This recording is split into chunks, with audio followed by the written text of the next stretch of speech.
안녕하세요. 트렌드 코리아 톡톡 진행을 맡은 고혜림입니다. 오늘 첫 순서는요, 그 인물에 대해서 더 집중적으로 알아보는 시간이죠. 가까이톡 시간입니다. 오늘은 또 새로운 직업을 가지신 분이 우리 스튜디오에 나와주셨는데요. 함께 만나보도록 하겠습니다. 오늘은 연출가 박찬우님과 함께 하도록 하겠습니다. 안녕하세요. 안녕하세요.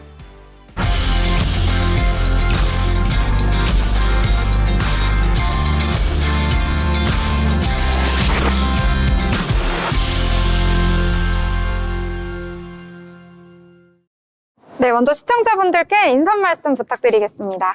네, 안녕하세요. 저는 세명대학교 연기예술학과를 작년에 졸업해서 현재 공연 영상 엔지니어와 연극 연출가로 활동하고 있는 박찬우입니다. 작년에는 주류반입금지라는 단체에서 연출 활동을 했으며 올해부터 극단 각인각색에서 연출 활동을 맡게 된 박찬우입니다.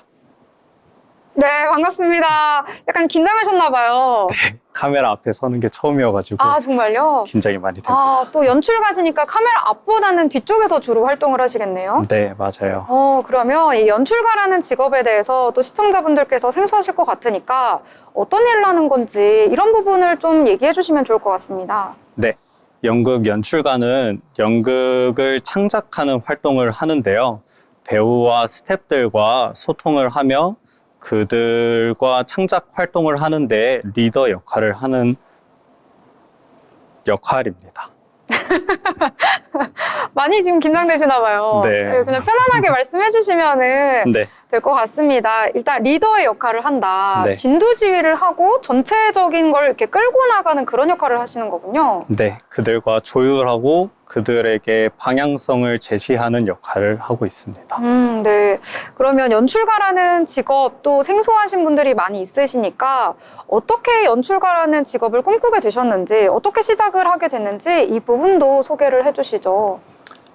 저는 연출가라는 꿈을 제가 어렸을 때부터 이야기를 만드는 것을 좋아하게 되어서 선택하게 되었습니다. 제가 만든 이야기를 창작 활동을 통해 무대에서 가상 세계로 표현할 수 있다는 것이 매력적으로 느껴져서 연출가라는 직업을 선택하게 되었습니다. 이게 근데 선택한다고 아무나 할 수 있는 건 아니잖아요. 그쵸. 어떤 뭐 전공을 연출 쪽으로 선택 하신 건가요? 네, 대학교 학부에서 연출 전공을 하게 되었습니다. 네. 지금 굉장히 로봇같이 딱 대답을 지금 해주고 계시는데요. 네. 그럼 이쯤에서 제가 또 궁금한 게 연출이라는 것의 매력은 무엇인지, 왜 이 찬우님이 여기 빠지게 됐는지 이것도 궁금해요.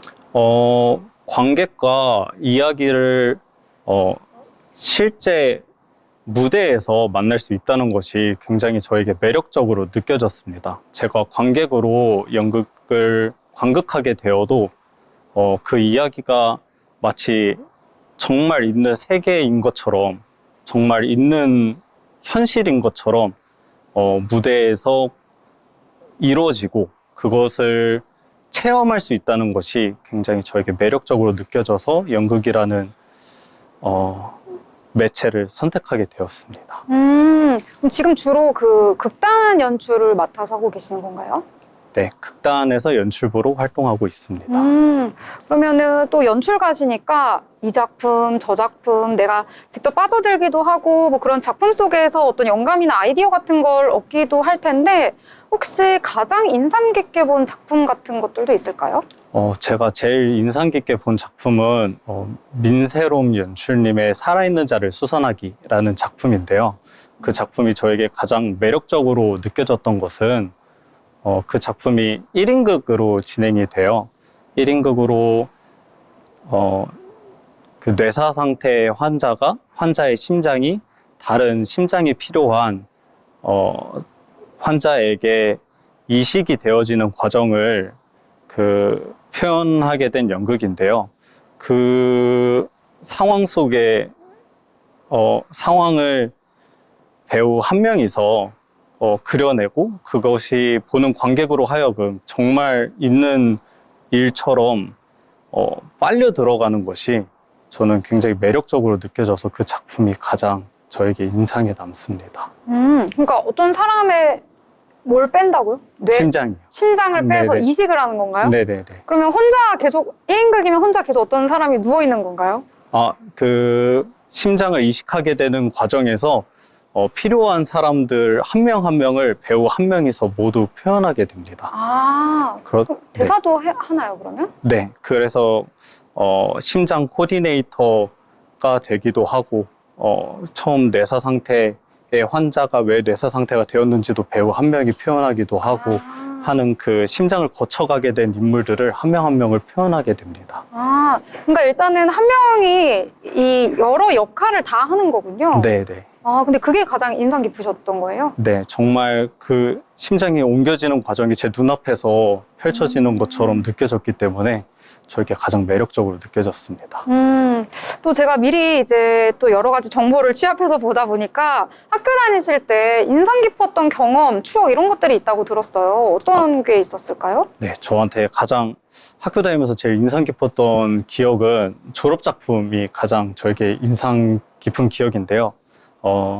선샤인의 전사들이라는 공연을 하게 되었는데 그게 가장 저한테 인상 깊었던 이유는 교수님께서 저희가 주도적으로 할 수 있도록 많이 풀어주셨기 때문에 학생들끼리 뜻을 모아서 이런 쪽으로 한번 도전해볼까? 저런 쪽으로 한번 도전해볼까? 하고 실패하게 되면 다른 방향으로 또 도전하게 되고 그렇다 보니까 저희가 주도적으로 해서 그것이 저희의 결과물로 남을 수 있었기 때문에 가장 인상 깊은 기억으로 남습니다. 그러니까 인상 깊었던 이유가 뭔가 학생들에게 자율성을 어느 정도 좀 보장을 해줘서 좀 유연하게 학생들이 원하는 대로 작품을 만들어갈 수 있었다라는 내용이실까요? 네, 맞아요. 그래서 뭔가 우리의 의지대로 만든 작품이다라고 해서 더욱 뜻깊었다 이런 말씀이신 것 같습니다. 네, 맞아요.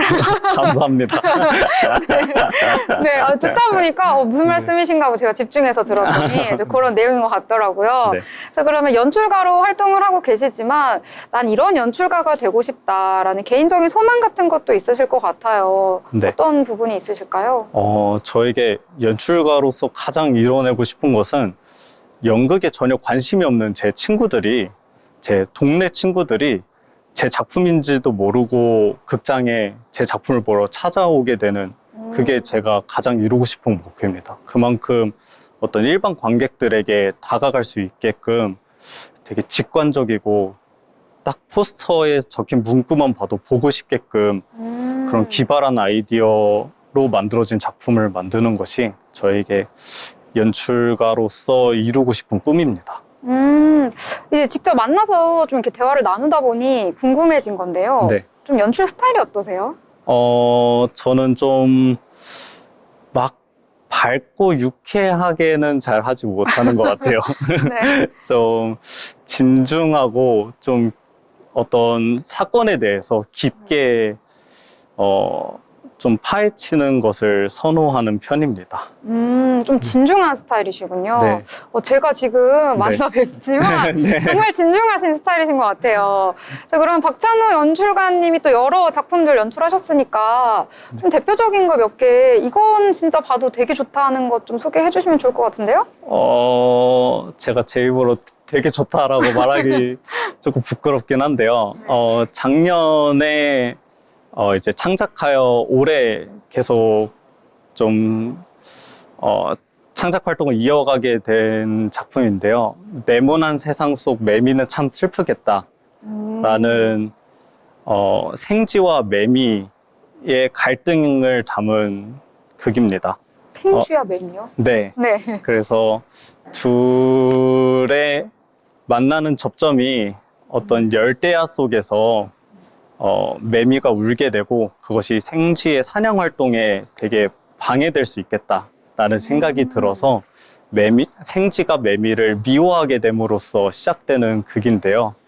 우리 사회에서 어떤 그런 미움이 좀 많지 않나? 라는 생각이 들어서 그것이 때때로 되게 날카롭게 서로가 서로를 찌르고 있는 것 같다라는 생각도 들었고 그렇기 때문에 용서와 관용이란 무엇일까라는 생각에서 생쥐랑 매미의 갈등으로 시작을 되지만 어떤 관용에 대해서 담아볼 수 있도록 노력하고 있는 작품입니다. 그러니까 우리 사회에 좀 서로를 미워하고 서로를 탓하고 이런 감정들이 좀 사회에 만연해 있으니까 이걸 매미와 생쥐를 통해 비유를 하면서 좀 표현해냈다 이런 얘기신 것 같습니다. 네, 맞아요. 네, 그걸 맞나요? 좀 우화로 풀어보고자 아, 한 작품입니다. 그럼 작품은 좀 유쾌한가요? 메시지는 있지만?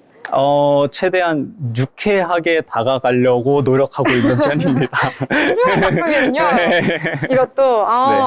그러면 앞으로 어떤 활동 계획을 가지고 있으신지 올해 또 여러 가지 계획이 있으실 것 같은데요. 네. 소개를 좀 해주시죠. 올해는 우선 충북문화재단의 지원을 받아서 태양아톨에서 방금 말씀드린 네모난 세상 속 매면 참 슬프겠다라는 작품을 선보일 예정입니다. 네, 그렇습니다. 선물 언제쯤 선보이시나요, 그러면? 네, 그 10월 달에 네. 선보이게 될 예정이고 자세한 일정은 나중에 포스터를 통해서 홍보할 수 있게 되었으면 좋겠습니다. 네. 이렇게 연출가 제가 평소에 만나보지 못했던 또 직업군이어서요. 오늘 흥미로운 시간 가져봤는데요. 마지막으로 시청자분들께 한 말씀 부탁드리겠습니다. 네. 작년에 졸업해서 활동한 지 얼마 안 되어서 좀 미숙한 점이 많지만 최대한 기발하고 좀 직관적인 아이디어로 관객들을 만나고 싶어 하는 연출가입니다. 더 노력해서 관객들에게 재미나고 유쾌한 작품으로 만나뵐 수 있도록 하겠습니다. 감사합니다. 네, 재미나고 유쾌한 작품, 그 안에 또 메시지가 있고 또 워낙 또 진중하셔가지고요. 사회적으로 던질 수 있는 메시지를 담은 작품 앞으로도 기대하고 응원하도록 하겠습니다. 자, 지금까지 함께 해주신 연출가 박찬우님 감사합니다.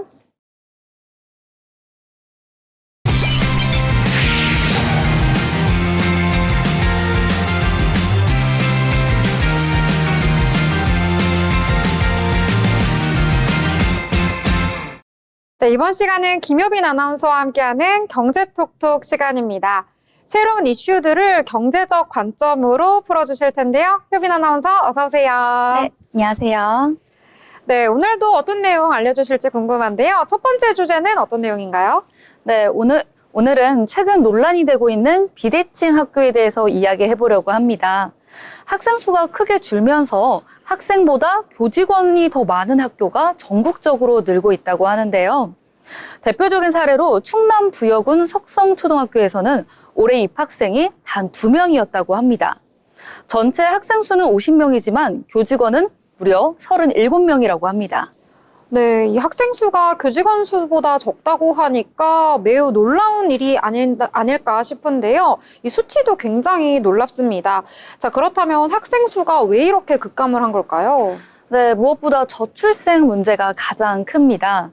석성초등학교만 해도 지난 10년 사이 학생 수가 136명에서 50명으로 약 63%나 감소했습니다. 이런 추세를 보면 앞으로 몇 년 안에 학생이 아예 없을 수도 있다는 우려가 나오고 있습니다. 그런데 문제는 학생이 줄어드는 것에 비해 교직원 수는 오히려 증가하고 있는 것인데요. 특히 상담사, 영양사, 사서, 방과 후 교사 같은 복지 관련 인력이 늘어나면서 교직원의 수가 오히려 증가하는 모습입니다. 네, 학생 수는 줄어들고 있는데 교직원 수는 증가하고 있다 보니까 아무래도 학교 쪽에는 이 재정적인 부담이 되겠군요. 네, 맞습니다. 학생이 감소한 학교가 많아질수록 정부의 교육 예산 효율성에도 문제가 생깁니다. 실제로 전국에서 학생보다 교직원이 더 많은 소규모 학교가 올해만 310곳이나 된다고 합니다. 이는 2021년 172곳보다 거의 2배 가까이 늘어난 수치입니다. 전문가들은 이대로 방치하면 교육재정 낭비가 심화될 수 있다고 우려하고 있습니다. 따라서 교직원의 역할을 명확히 하고 인력을 좀 더 효율적으로 관리할 수 있도록 제도 개선이 필요하다고 지적합니다. 네, 그렇군요. 이 상황이 꽤나 심각한데요. 그렇다면 이 상황을 해결할 수 있는 어떠한 대책들도 좀 나오고 있나요? 네, 일부 전문가들은 명예퇴직을 확대하거나 아니면 교직원을 행정 중심으로 재배치해서 실질적인 역할을 주는 방안으로 제시하고 있습니다. 그러나 교원단체에서는 학생 수가 적다고 해서 교사를 줄이면 교육의 질이 떨어질 수 있다고 우려합니다. 결국 교육의 질과 예산 효율성 사이의 균형이 중요한데요. 학생 수도 줄고 있는 만큼 이제는 학교 운영 방식 자체를 근본적으로 재검토할 시점이라는 목소리가 높아지고 있습니다. 네, 아무래도 저출생 시대로 접어들다 보니까 이와 연동지어서 이 변화하는 환경에 맞는 새로운 운영 방식이 필요하겠다, 이런 생각이 드는 소식이었습니다. 자, 그러면 두 번째 소식으로 넘어가 보도록 하겠습니다. 이 첫 번째 소식과도 연관이 있는 내용인데요. 이 저출생이 날이 갈수록 심화가 되고 있다 보니까 이 위기를 극복하기 위한 여러 가지 정책들도 쏟아지고 있습니다. 이와 관련해서 세 자녀 이상 가구에 공항과 호텔에서 특별한 혜택들도 제공을 한다고 하는데요. 어떤 내용일까요? 네, 정부가 저출생 극복을 위해 세 자녀 이상 가구에 대한 지원을 강화하고 있습니다. 특히 공항과 호텔에서 패스트트랙 정책을 도입한다고 밝혔는데요. 그동안은 인천공항 및 주요 공항에서 임산부와 장애인, 영유아 동반객 등의 교통약자와 사회 기여자를 대상으로 우선 출국 서비스를 진행했습니다. 하지만 앞으로 올해 6월부터 인천, 김포, 김해, 제주공항에서는 세 자녀 이상 가구가 공항을 이용할 시 우선 출국 서비스를 받을 수 있게 됩니다. 자녀 모두가 19세 미만일 경우 부모와 자녀 각각 1명이 함께 빠르게 출국 심사를 받을 수 있는데요. 세 자녀 이상이라면 총 6명이 혜택을 받을 수 있어 공항에서 기다리는 시간이 굉장히 줄어들 것으로 기대됩니다. 네, 안 그래도 여행을 갈 때, 특히나 해외여행을 갈 때는 이 아이들을 데리고 다 함께 가족여행을 가는 것이 꽤나 부담이 되는 일이었는데요. 이번에 패스트트랙 이 혜택을 받게 되면은 부담도 많이 완화가 되지 않을까, 이런 생각이 듭니다. 자, 그렇다면 호텔에서도 꽤나 특별한 혜택을 준다고 들었습니다. 네, 맞습니다. 보통 호텔 객실 기준이 4인 기준이라 다자녀 가구는 숙박에 불편을 겪곤 했습니다. 이에 따라 정부는 호텔 객실 투숙 기준을 완화하고 호텔 업계와 함께 다자녀 가구에 특화된 맞춤형 숙박 서비스를 진행할 예정입니다. 대표적인 예로 최대 투숙 인원의 영유아를 제외하고 체크인도 패스트 트랙으로 운영됩니다. 또한 상위 등급 객실 할인 등 다각적인 노력도 추진해 나가는데요. 업계의 자발적인 노력을 장려하기 위해 호텔업 등급평가 때 다자녀 가구 투숙에 편의를 제공한 호텔에 대해서는 별도 가점을 부여할 예정이라고 합니다. 네, 또 호캉스가 유행인 만큼 이 다자녀 가구가 호텔을 이용할 때 실질적인 도움이 되는 제도가 아닐까 싶습니다. 자, 그렇다면 다자녀 가구를 위한 추가적인 혜택 어떤 것들이 있을까요? 네, 다자녀 가구를 위한 공공임대주택 분양과 출산 장려 지원도 강화됩니다. 특히 맞벌이 가정의 소득 기준을 완화해 더 많은 가정이 혜택을 받을 수 있도록 할 예정인데요. 먼저 예비 입주자의 선호가 매우 높은 든든 전세 우대를 강화하고자 신규 출산 가구에 부여하는 가점이 1점에서 2점으로 상향 조정됩니다. 또한 임대주택 입주 시 결혼에 따른 불이익이 발생하지 않도록 맞벌이 소득 기준이 올라가는데요. 신생아 신혼 유형 2에 보면은 전세 임대 소득 기준을 매입 임대와 동일한 수준으로 완화해 맞벌이 소득 기준을 도시근로자 월평균 소득 120%에서 200%로 상향합니다. 정부는 이번 정책을 통해 다자녀 가구가 사회적으로 존중받는 분위기를 형성하고 출산율 상승에도 기여할 것을 기대하고 있습니다. 네, 아무래도 거주와 관련된 여러 가지 정책들이 가장 근본적이다라고 할 수가 있겠는데요. 자, 그렇다면 이 웨딩과 관련된 정책들도 여러 가지가 나오고 있습니다. 그중에서 정부가 결혼 서비스 가격 공개를 위한 이 후속 서비스 조치 본격적으로 추진을 한다고요? 네, 맞습니다. 소위 스드메라고 하죠. 올해 4월부터는 결혼 준비 비용을 줄이기 위해 웨딩 스튜디오, 드레스, 메이크업 등의 필수 결혼 준비 서비스 가격 정보도 정부가 직접 조사해 지역별로 공개한다고 합니다. 스드메를 포함한 결혼 서비스 분야는 불투명한 가격 정책과 과도한 추가 비용 등으로 예비 부부들이 많은 어려움을 호소해 왔는데요. 이러한 가격 공개를 통해 결혼 준비 과정의 부담을 덜어내고자 합니다. 즉, 정부는 결혼 초기 단계부터 출산 이후까지 저출생 극복을 위해 다방면적인 지원을 늘려갈 방침입니다. 네, 저출생 극복을 위해 정부가 정말 다각화해서 노력을 기울이고 있는데요. 이러한 결과 빨리 실현될 수 있기를 기대해 보도록 하겠습니다. 자, 그러면 마지막 주제로 넘어가 보도록 하겠습니다. 자, 이 최근에 우리 사회에서 청년층의 고립과 은둔이 꽤나 심각한 사회 문제로 대두가 되고 있다고 합니다. 오늘은 이 부분에 대해서 자세히 알려주신다고요?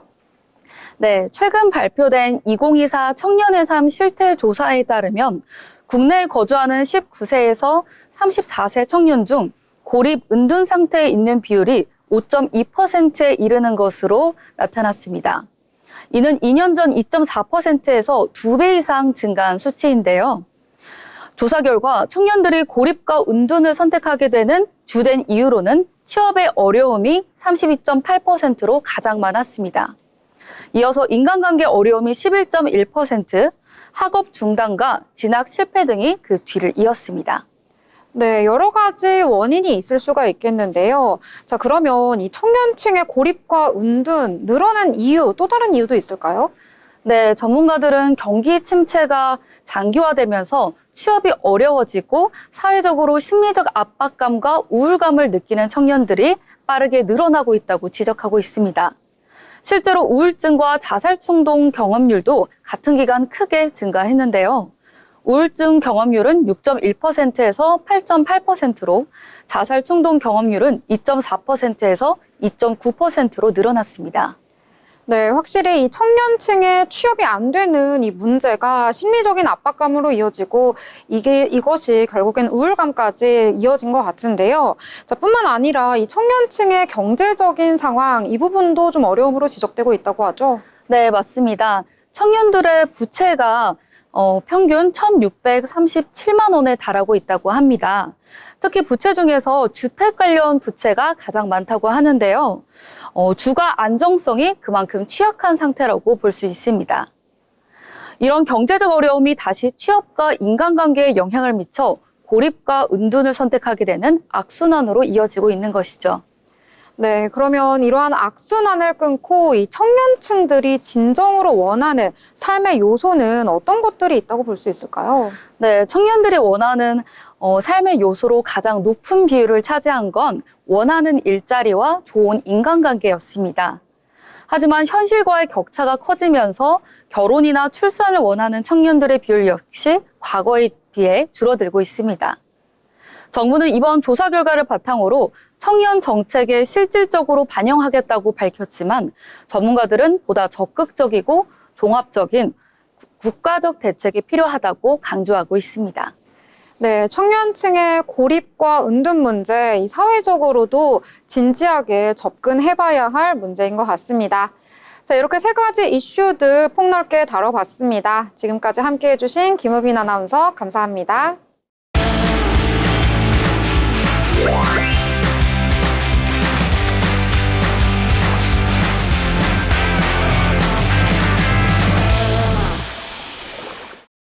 이번 시간은 전국의 축제, 전시, 하프를 알아가는 시간이죠. 어디 갈까 시간입니다. 오늘도 박화인 아나운서와 함께합니다. 안녕하세요. 안녕하세요. 네, 화인 아나운서, 이번에는 많은 분들이 좋아하는 축제로 떠나본다고요? 네, 특히 이 3, 4월쯤만 되면 굉장히 많은 분들이 기다리고 있는 축제고요. 저도 굉장히 많이 기대하고 있는데요. 바로 벚꽃 축제입니다. 해리뱅커님은 혹시 이번에 벚꽃 보러 가실 계획 있으신가요? 아직 구체적인 계획은 없지만 꼭 가야 하지 않을까요? 저는 그동안은 이 서울 한강공원 같은 곳으로 벚꽃을 보러 갔는데 이번에는 지역에 있는 벚꽃 축제를 한번 가보고 싶더라고요.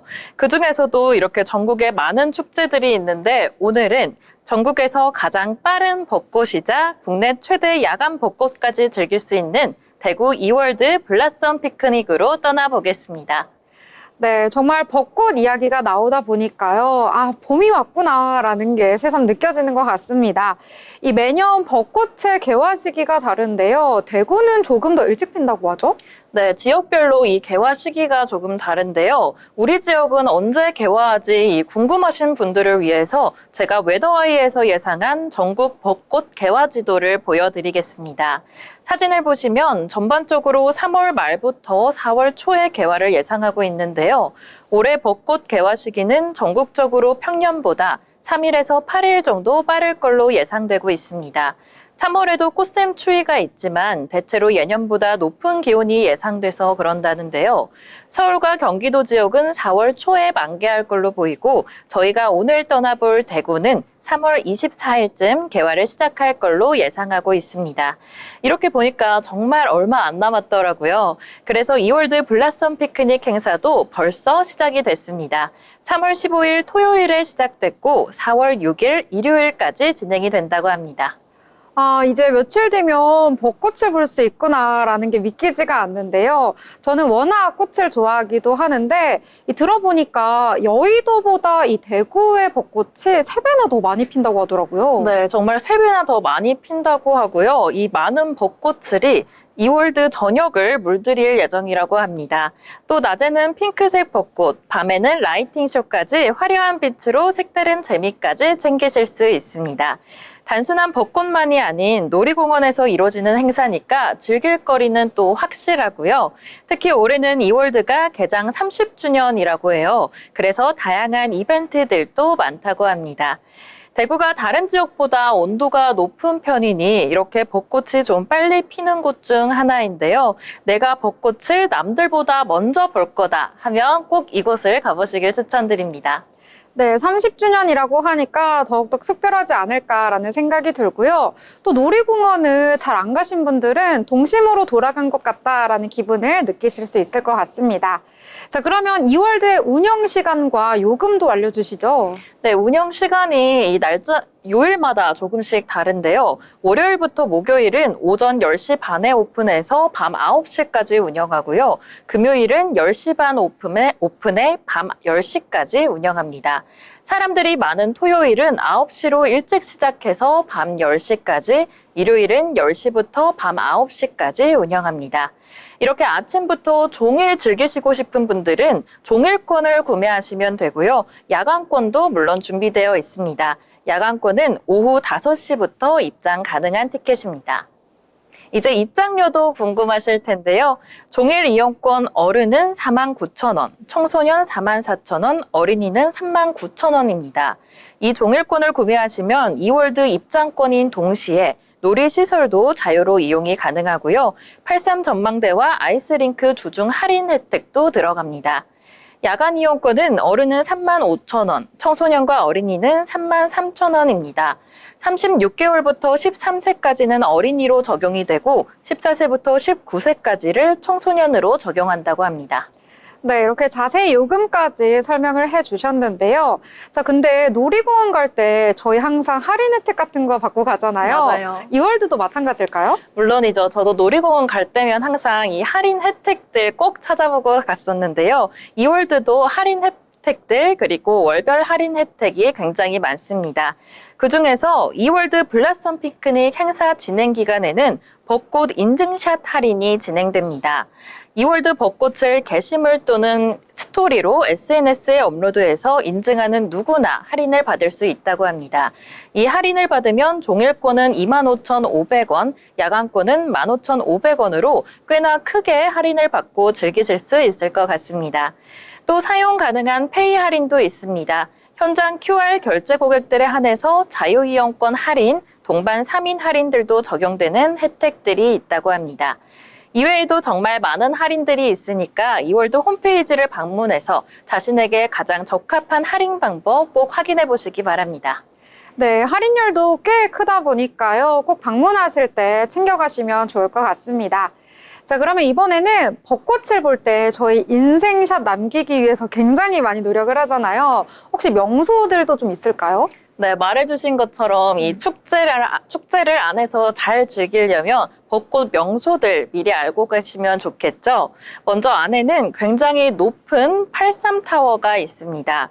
이 83타워로드 근처에 벚꽃 타워길과 빨간 2층 버스, 그리고 레인보우 블라썸 라이팅이 있습니다. 특히 2층 빨간 버스는 가장 인기 있는 포토존 중 하나인데요. 83타워에서 이월드 가는 방향에 있어 쉽게 찾을 수 있고요.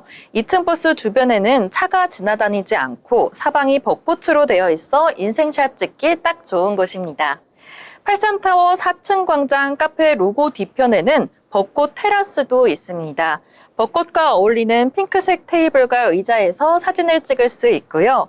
83타워 1층 앞에는 색감이 정말 예쁜 민트색 클래식카도 있고 매직월드 회전목마에는 블라썸 회전목마도 있습니다. 회전목마 앞쪽에 벚꽃나무 사이에서 사진을 꼭 찍어보시길 바랍니다. 마지막으로는 파크 내에 있는 다이나믹 월드 계단에는 다이나믹 힐과 핑크빛으로 물들어 있는 로맨틱 힐이 있습니다.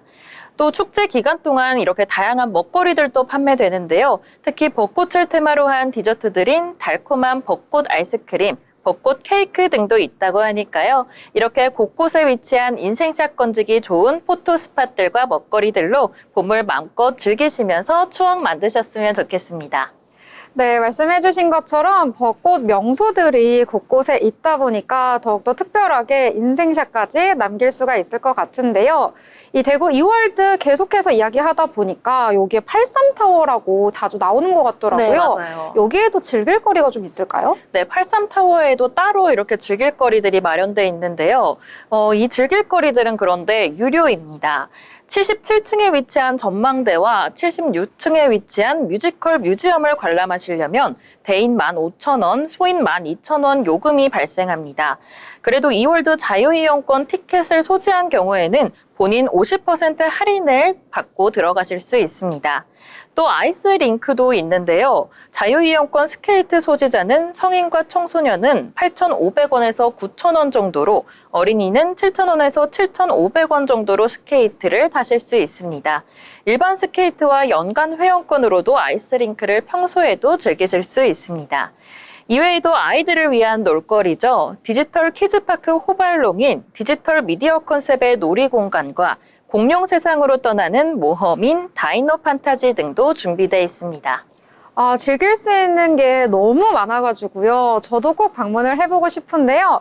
저는 이 중에서도 전망대에 올라가서 뷰를 전체적으로 쫙 보면은 너무 가슴이 뻥 뚫리는 기분을 느낄 수 있을 것 같아서 기대가 됩니다. 자, 그러면 많은 분들 여기에 가는 방법도 궁금할 것 같은데요. 교통편은 어떻게 될까요? 네, 위치는 대구 달서구 두류공원로 200에 위치해 있는데요.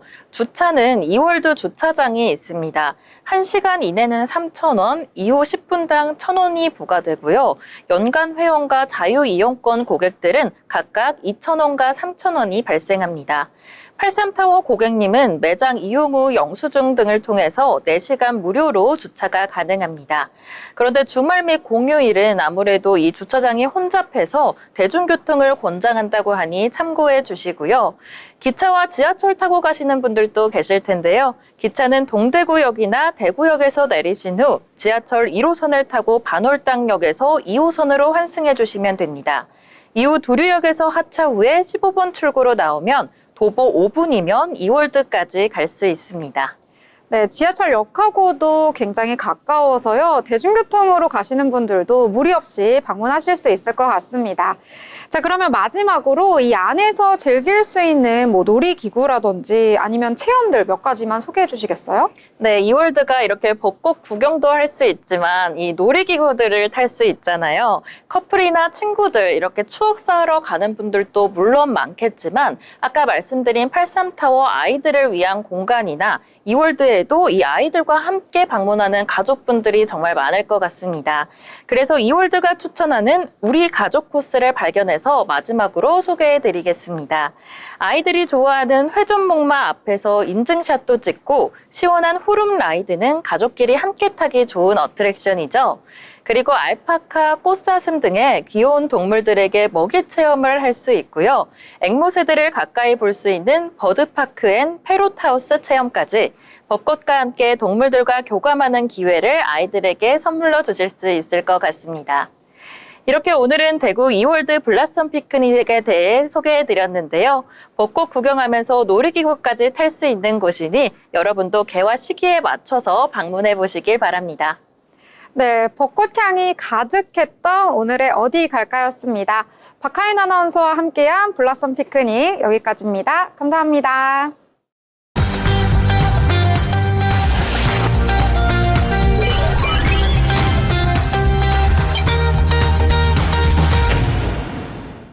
네, 한 주 동안 기술과 경제를 가장 뜨겁게 달군 뉴스를 알기 쉽게 정리해드리는 테크노믹스 시간입니다. 임나연 아나운서와 함께합니다. 안녕하세요. 안녕하세요. 네, 오늘은 새로운 이야기 한번 해보려고 하는데요. 최근에 공중부양 쇼핑카트라는 이색적인 기술이 등장해서 화제라고 합니다. 자, 오늘 어떤 내용 알아볼지 세 가지 핵심 소개해 주시죠. 네, 오늘도 세 가지 먼저 짚어드리고 시작하겠습니다. 그럼 첫 번째부터 소개해드리겠습니다. 첫 번째는요, 서울과기대의 팔레트론 카트 개발. 그리고 두 번째, 공중 쇼핑카트가 바꿀 경제적 영향. 세 번째로는 드론 기반 물류 혁신의 미래 전망에 대해서 알아보도록 하겠습니다. 네, 그러면 바로 시작을 해보도록 하겠습니다. 자, 먼저 첫 번째 챕터는요, 이번 주 가장 주목을 받은 경제 기술 뉴스입니다. 이 공중부양 쇼핑카트 이름만 들어도 너무 흥미로운데요. 어떤 내용이길래 이렇게 주목을 받은 걸까요? 네, 정말 독특한 기술이죠. 바로 이번 주에 연구팀이 개발을 했다고 발표했는데요. 바로 국내 연구진이 개발한 독특한 신기술입니다.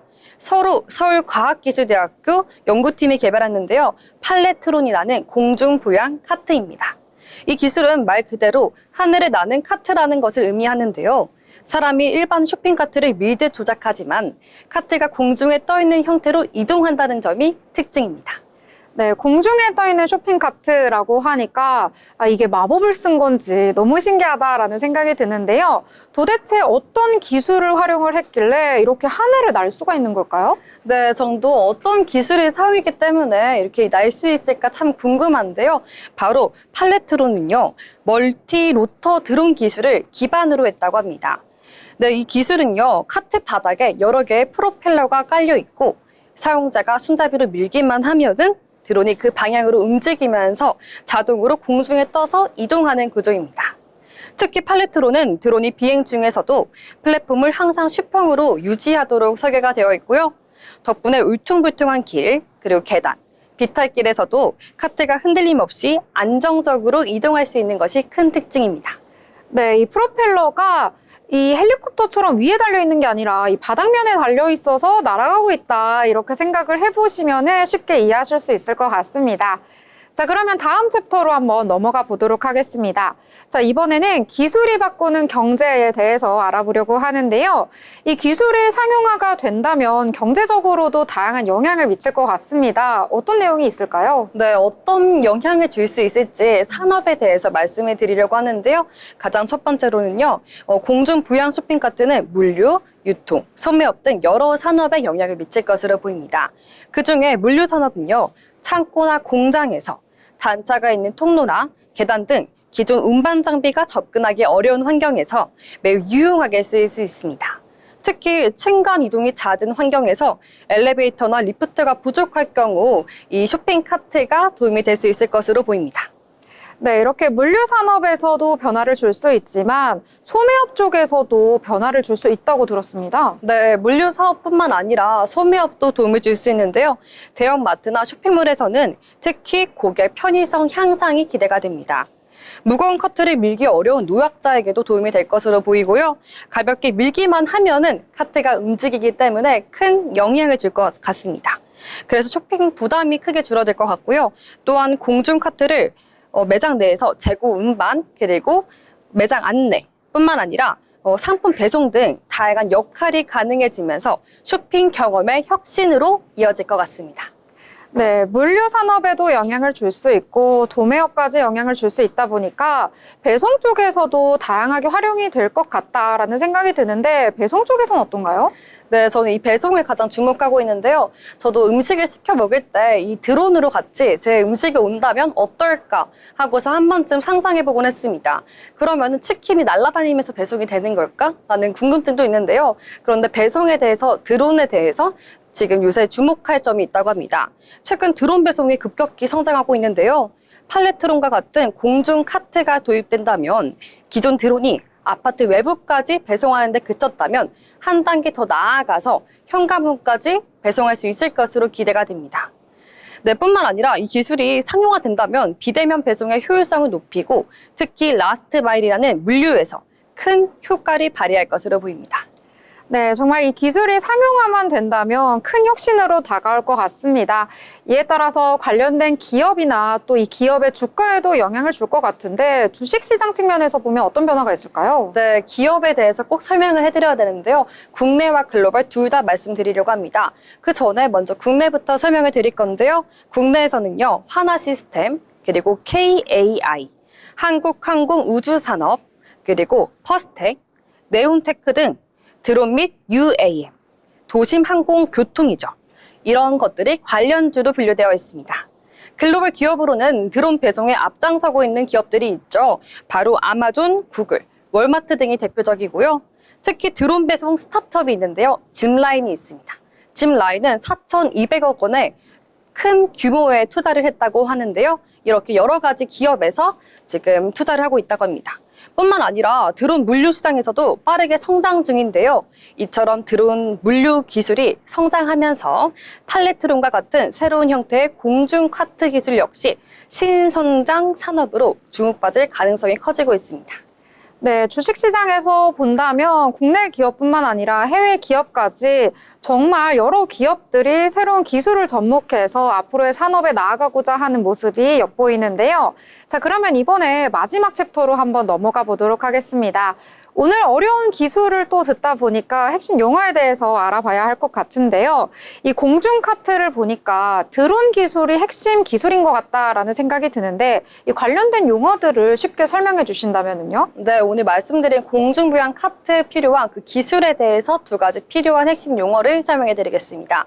그럼 첫 번째 핵심 용어입니다. 바로 멀티로터 드론입니다. 이 멀티로터 드론은요, 프로펠러가 여러 개 달린 드론으로 각각의 회전이기, 방향을 조절하여 정밀한 움직임을 구현하는 드론이라고 합니다. 네, 그 두 번째로는 이제 어드미턴스 제어인데요. 어드미턴스 제어는요, 사람이 드론을 밀거나 잡아당기는 작은 힘을 감지해서 드론이 그 방향으로 자연스럽게 따라오도록 유지할 수 있는, 그렇게 설계할 수 있는 제어 기술이라고 합니다. 팔레트로는 이 두 기술을 접목해서 만들었고요. 손잡이를 밀면 손의 힘을 잃고 그다음 자동으로 이동 방향을 조정하는 방식입니다. 네, 여러 가지 이야기 해주셨는데요. 그러면 마지막으로 이 기술을 알기 쉽게 정리를 해주신다면요? 네, 이 기술을 알기 쉽게 오늘 이번 주 한 줄 요약을 하려고 하는데요. 일단 서울과기대 팔레트 카트 기술 개발, 두 번째로는요, 멀티 로터 드론, 그리고 어드미턴스 제어, 이렇게 두 가지를 기억해 주시면 좋을 것 같습니다. 네, 오늘은 흥미로우면서도 이 기술에 대해서 새롭게 알아봤는데요. 이 공중부양 쇼핑카트 너무 재밌는데 굉장히 또 실용적인 것 같네요. 네, 맞습니다. 그리고 아직은 아쉽게도 연구 단계의 시제품이지만 앞으로 이제 가능성이 더 있기 때문에요. 물류, 유통, 배송, 촬영 등 다양한 산업에 혁신을 기대해 주시면 좋을 것 같습니다. 네, 맞습니다. 이 하늘을 나는 카트 정말로 상용화가 된다면 물류 시장뿐만 아니라 배송 시장까지 폭넓게 활용이 될 수 있을 것 같습니다. 앞으로 또 어떤 기술이 나올지 너무나도 궁금한데요. 변화되는 기술 또 소개해드리도록 하겠습니다. 자, 지금까지 임나연 아나운서와 함께했습니다. 감사합니다.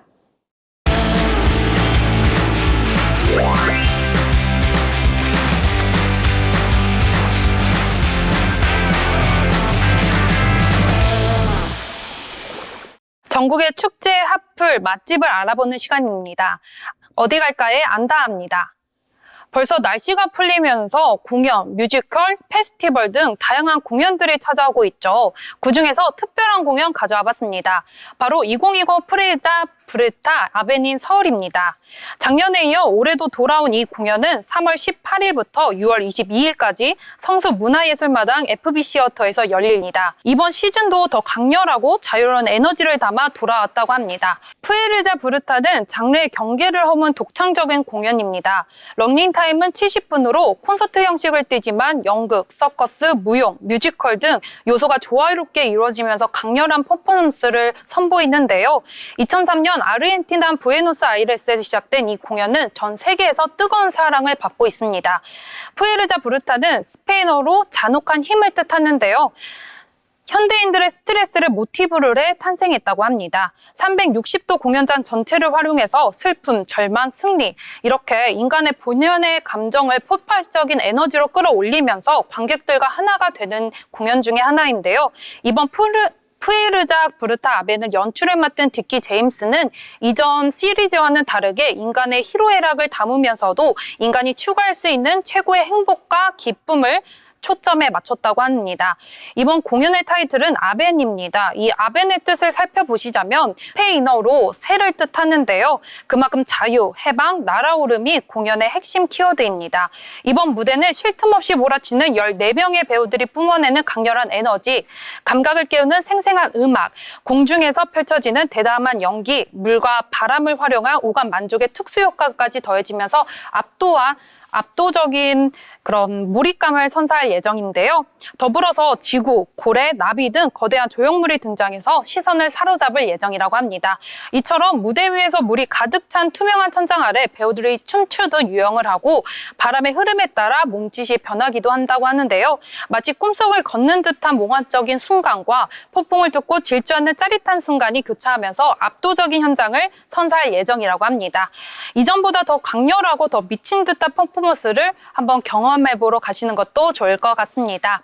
지난해 SNS에서 큰 화제를 모으면서 빠르게 매진된 공연 중에 하나라고 하는데요. 올해도 치열한 경쟁이 예상될 거로 보입니다. 이번 공연도 역시 전석 스탠딩으로 진행이 되면서 티켓 가격은 12만 1,000원으로 구성되어 있고요. 실무 유료 티켓 소지자는 20% 할인, 청소년은 10% 할인을 받을 수 있고요. 모이면 모일수록 더 좋다.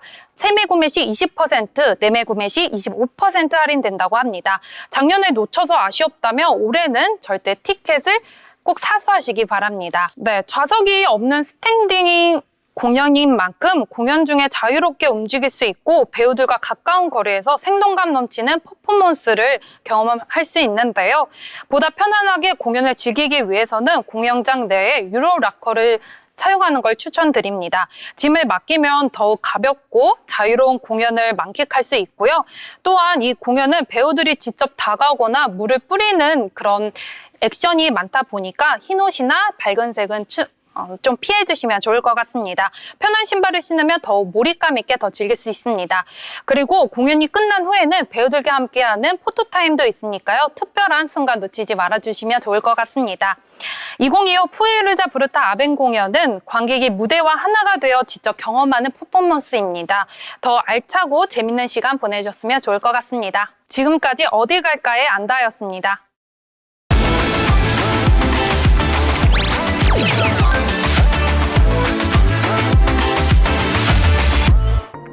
이제 낮이 길어지기 시작하는 춘분이 지났습니다. 기온도 그만큼 큰 폭으로 오르면서 봄이 성큼 다가온 것 같은데요.